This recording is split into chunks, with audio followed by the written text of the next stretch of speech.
Hey, what's up, y'all? I'm Ofosu Jones-Corte, and I'm one of the meditation coaches on the Balance app, along with my dear friend Leah Santa Cruz, and this is our weekly show, Well Balanced, where we explore ways to live a healthier, happier life. Well, I'm recording in the middle of my day right now, which is why Leia isn't here, because it's the middle of the night for her over at her place in Bali. Well, luckily, I've got an awesome guest here with me. His name is Thosh Collins, and he and his wife, Chelsea Luger, are the creators of Well for Culture, a grassroots initiative which aims to reclaim and revitalize Indigenous health and wellness. And they are the authors of a gorgeous new book, The Seven Circles, Indigenous Teachings for Living Well. And I want to talk with Thosh about what we can all learn about wellness from an Indigenous perspective and from Indigenous teachings. So without further ado, what up, Thosh? Hello. What's going on, Ofosu? Nice to meet you. Thanks for having us on here. It's such an honor. Yeah, I'm so happy to have you. And I know that you are a photographer, and I have to say, looking through the Seven Circles, the photos in this book are just breathtaking, absolutely beautiful. Awesome. Josh, I want to ask you specifically about the Seven Circles. What are they, and how did you and your wife Chelsea come up with this model? What's the origin story there, and what led you to write about it? Yeah, so it all really started in about 2013 when Chelsea and myself we met through social media, and at that time there wasn't too many people in Native communities in the United States and Canada who were creating social media content that was related to health, wellness, and Native culture. Mm. So in a lot of our Indigenous languages, we don't really have the word in the same context as this concept of wellness. And what we are always taught, that's the ultimate goal, is to always to be in a good way, to be in balance and harmony with not just our relatives, but with the greater extended network of living organisms that we are living in amongst as human beings.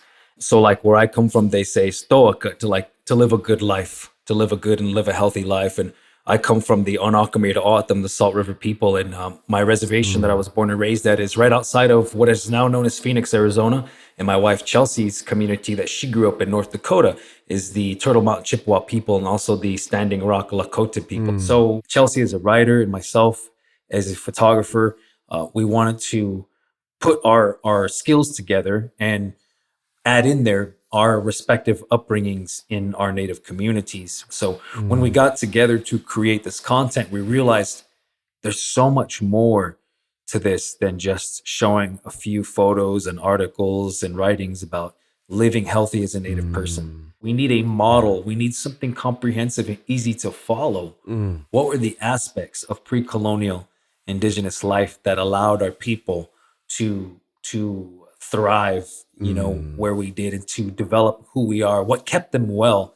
And it was those seven areas of foodways, sleep, movement, ceremony, sacred space, connection to community, and connection to land. Yeah. And those seven areas right there affect the spiritual, physical, mental, emotional well-being. They affect the person, the family, and the greater community at large.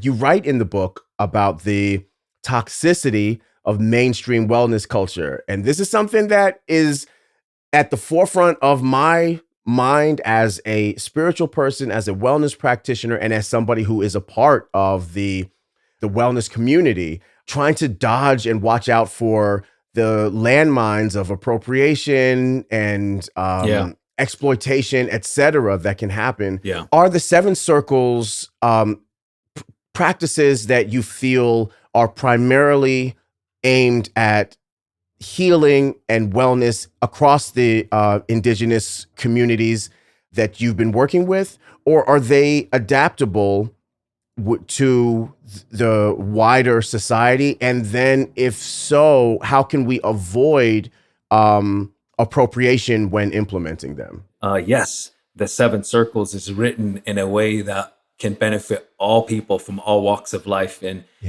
as people listen to it, they could probably find something in their family history or their cultural history or their religious history that their people have practiced something within that. So I encourage people to think these 7 circles are all around you. These are very basic human understandings of our existence in this world.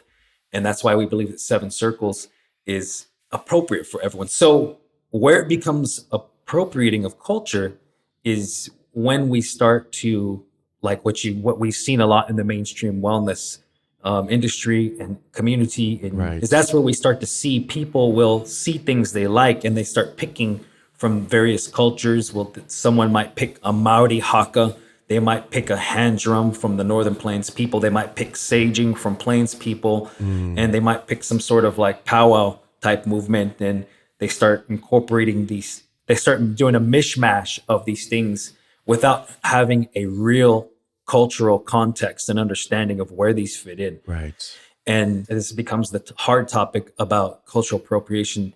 I believe it's innate within us to search for a deeper, more meaningful connection to people and to an idea of living, right? We're looking for that. So everyone should have these practices. And I believe people should give themselves the power to create that, to recreate, to start tradition Yeah. in your personal life, in your family life, and within your circle. And you can be inspired by, say, you watch these native people who, at the dawn, they give thanks for the day. All cultures did that and do that. Something as simple as that. You could do that too, but you will have to be careful at Right. taking out very specific aspects. It's okay for us to be inspired by the practices that we see, Yeah. whose origins, might come from another culture. Yeah. But that inspiration is not the same as appropriation. And even Right. in your inspired expression, you should have context of and understanding of what you are truly inspired by. I'm curious, Thosh, I know you have some pieces of practical wisdom from the book that you would like to share. What can our listeners take away, or any wisdom that you'd like to share? Yeah. These are in circles because there's no hierarchy. They're not pillars or they're not bullet points. They're not linear like that. So each of these circles are inextricably connected. The cover of our book has them as a Venn diagram. They're circular. Right. And so if you move one circle, it's going to move all the other circles, just like the spiritual, physical, mental, emotional well-being. It's all interconnected, which is a paradigm shift in thought process from the Western worldview, right? Where everything is compartmentalized. Yeah. So there's that one thing right there. And the second thing is this concept of nature. And we see this a lot. And nature is looked at, nature versus not. It's this really binary type of concept I see in Western culture, is that nature is something separate from you. And during the Manifest Destiny, the creation of the United States, one of the many ideas associated with that was seeing the land as something to conquer. Yeah. So there became this disconnect within the minds of people, and it's perpetuated for generations that the land, nature is something different, and it's away from you, and you are here, and we're living in this box or surrounded by wood and steel or whatever, and out there is the land and nature and wild and free. That's our conception today because of how we've been conditioned or how this country was created. Yeah. And even in our Ottamaj, our language, there's no word for nature because it's integrated in everything. It's everywhere. It's everywhere. And that's why I say the land, because when I say the land from like this indigenous context using English language, we are acknowledging the land that, of course, our ancestors have walked on for thousands of years prior to us. But the land provides. We have foodways on the land. We have water. We have all of our things on the land that provide.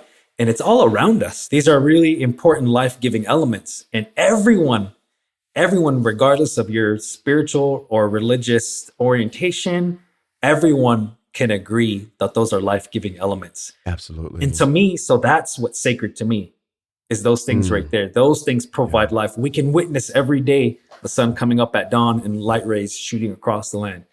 You can witness that, and that's what provides life. To me, and as for Native people, those are the things that are powerful and spiritual and sacred. Those are things that we give thanks to. Yeah. And so make it normal, normalize a part of your daily or weekly routine is in your practice to be on the land, to be outside. Speaking about that imaginary separation that happens in our minds as being like a symptom of unwellness, and that but we can heal it by just changing our state of mind. You write in the book about your own personal wellness journey, and I'm curious, is there a particular practice that has been personally most helpful for you in cultivating your own well-being? Absolutely. I think that something that I started doing without being conscious of in then like the past decade was having a future vision of yourself. Sure. What I would used to do, I would sit during my contemplative practices, as we like to refer to it, the time of when you are doing some sort of, maybe you're doing a giving of thanks, maybe you're doing a prayer, maybe you're doing meditation. I would close my eyes and I would visualize, and this is what someone else had shared with me years ago, the whole and well version of yourself that you want to be. And what does it feel like to be that person and to think about the world? What does it feel like to feel as that person? And what does it feel like to respond or act as that person? So think, feel, act. Act is also synonymous with respond, because if you think about every day, we're responding to something. Yes. We see things on social media, we respond. Do I scroll on? Do I double tap? Do I engage? Do I, you respond to an email, you respond to a command or a question. So we're always responding to something, but how do we respond? Yeah. And that is all dependent upon how you are thinking and feeling that day. What does it mean to think and feel and act as that whole version of yourself? Tomorrow, next week, next year, 5, 10, 20 years into an elder, what does that mean for you? Every day, that's now what I do in the past, like year and a half in the mornings, pretty much. When my coffee is steeping, I'll sit up in the living room. And if it's the time of year where the sun is up early, like in the summertime, I have the windows open and let that early sunlight come in, and I'll look at it, stare at it for a while, and I just think about the day, and I'm visualizing this day, and I'm making the agreement with myself that you are going to parent with compassion, empathy, patience, because sometimes I don't have patience. It's the father of many children.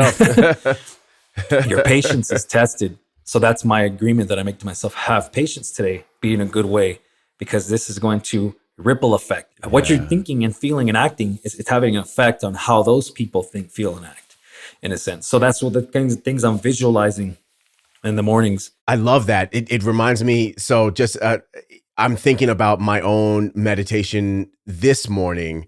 I gave myself space for a longer period of sitting, and in the beginning, I was thinking about like kind of like exactly what you said, the future healed whole version of myself, and prosperous in many different ways, as as a father, as a husband, as a teacher, as a person, as a etc. And I could feel where in my heart I might have had like some sort of like resistance. So then I just gave some love to that place, to free up the flow of energy, to just go to just feeling myself in that place, in those places. So I bring that up just to resonate with what you just shared. There's another aspect to it with visualizing oneself, right? We're